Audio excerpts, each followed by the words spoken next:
PingPing est un nouveau moyen de paiement mobile pour les petites dépenses. Donc concrètement, à quoi ça consiste? C'est effectivement une alternative à tous les autres moyens de paiement qui sont déjà présents sur le marché, mais spécifiquement destiné aux petites dépenses quotidiennes.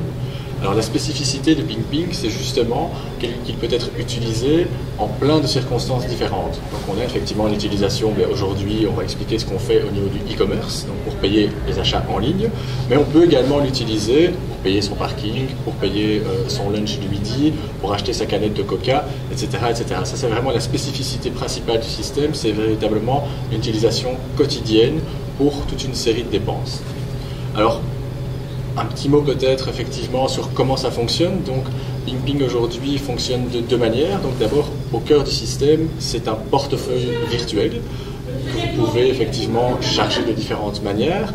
Vous avez la manière plus classique, comme les gens le connaissent déjà au niveau de Proton. Donc effectivement, vous devez charger au préalable votre compte via votre carte Visa, via un virement bancaire ou d'autres méthodes. Mais également, plus innovatif, vous avez la possibilité de le lier à votre facture de GSM. Aujourd'hui, ça existe uniquement pour les clients Proximus, mais comme PingPing est un système ouvert, c'est-à-dire qu'effectivement, même s'il appartient globalement et est développé par le groupe Belgacom, aujourd'hui, il s'adresse à tous les utilisateurs de GSM, quel que soit leur opérateur. Et donc, effectivement, d'une part, aujourd'hui, on permet aux utilisateurs Proximus de le lier à leur facture, mais ultérieurement, on espère bien le permettre également aux clients d'autres opérateurs mobiles en Belgique et dans le futur, pourquoi pas à l'étranger. Ça, c'est la manière effectivement de mettre de l'argent et d'activer son compte. Alors, la manière de payer, il y a deux méthodes de paiement aujourd'hui qui sont possibles, deux technologies auxquelles ça fait appel. Il y a le SMS, c'est ce qu'on utilise dans le parking. Donc, vous êtes effectivement devant une borne de parking, vous envoyez un SMS à la borne et vous pouvez effectivement par ce biais effectuer le paiement. Et alors, beaucoup plus innovatif, effectivement, la technologie sans contact, qu'on appelle le NFC. Donc en fait, c'est quoi? C'est une petite puce que vous collez sur votre GSM et avec laquelle vous pouvez payer simplement en passant votre GSM devant un lecteur. Je pense que là, effectivement, ça ouvre aussi beaucoup de possibilités dans le futur. Aujourd'hui, il y a déjà des tests qui sont effectués principalement dans les grandes surfaces. Donc on a un accord pour se faire avec Deleuze, qui est très intéressé par la méthode, et donc on est en train de tester techniquement comment on peut implémenter cela. Mais on peut l'imaginer pour plein d'utilisations.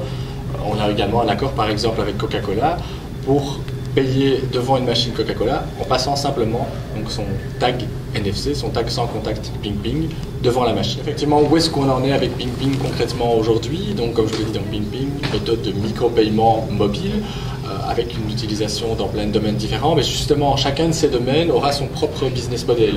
Il est évident qu'effectivement, on doit vérifier et regarder comment cela fonctionne au niveau d'un point de vente dans un Deleuze, par exemple, et online, ce ne sont pas la même manière de fonctionner, donc il faudra adapter le business model. C'est ce qu'on est en train de faire pour l'instant, puisqu'effectivement, on est dans une phase de pilote, donc on lance toute une série de projets pilotes, comme on l'a fait par exemple avec Deleuze, avec Coca-Cola, mais on est en train de le faire aussi online.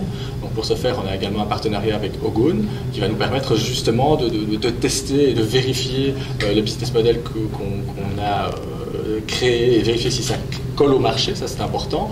Alors concrètement, quand est-ce que ce sera utilisable pour l'utilisateur final, pour le client? Il y a des choses différentes en fonction, encore une fois, des utilisations. Donc, au niveau du e-commerce, notre méthode technique est prête. Je pense que d'ici la fin de l'année, on sera véritablement au niveau global présent, avec effectivement un déploiement commercial. Pour l'instant, donc, on continue les phases pilotes. Le parking est déjà une réalité aujourd'hui. Il y a une dizaine de villes qui sont équipées et il y a plus de 8500 transactions par jour aujourd'hui. Donc, c'est véritablement petit à petit qu'on va déployer différentes solutions en fonction de l'utilisation. Sur ce que ça coûte et comment ça fonctionne, parce que c'est ça un petit peu le cœur de l'histoire. Donc effectivement, aujourd'hui, notre business model est le suivant. C'est effectivement le commerçant qui va mettre à disposition la méthode de paiement PingPing qui va payer. Ce n'est pas l'utilisateur final. Donc, et simplement pour le commerçant, il y aura évidemment des prix différents en fonction des secteurs dans lesquels on se trouve et des technologies et de tout ce qu'on va mettre en place derrière pour que cela fonctionne, mais le principe restera le même, c'est-à-dire que le commerçant paiera quand il aura effectivement une transaction effectuée. Donc on va prendre une commission sur la transaction, ça ce sera le principe qu'on va appliquer, et il y aura peut-être des exceptions en fonction de certains modèles, mais d'une manière générale, il n'y aura pas effectivement de frais fixes. Donc ça c'est vraiment le principe, c'est que pour le commerçant, c'est simplement rémunération à la transaction, c'est-à-dire que si lui ne vend rien, il ne va rien payer à PingPing. Donc ça, c'est vraiment notre modèle. Peut-être effectivement, pour revenir à votre question d'un point de vue plus technique, comment ça fonctionne. Donc effectivement, PingPing est basé sur la solution que Thunes avait développée en son temps, donc il y a à peu près 2 ou 3 ans je pense. Pour ce faire, Belgacom a effectivement racheté 40% de Thunes, et donc ensemble avec Thunes, Belgacom et également une autre société qui s'appelle Mobile4, qui elle est une filiale à 100% de Belgacom et qui est la société qui a lancé le parking justement par SMS en Belgique il y a déjà 2 ans. Et on va créer cet écosystème, on va faire en sorte qu'on soit présent et adapté aux différentes solutions que les clients attendent pour payer au quotidien. Donc une spécificité aussi, parce qu'on parle d'argent, on parle de moyens de paiement, et donc on parle inévitablement de sécurité. Donc on sait que c'est très très important, et particulièrement pour les Belges, quand on voit justement parfois leur réticence à utiliser leurs moyens de paiement sur Internet.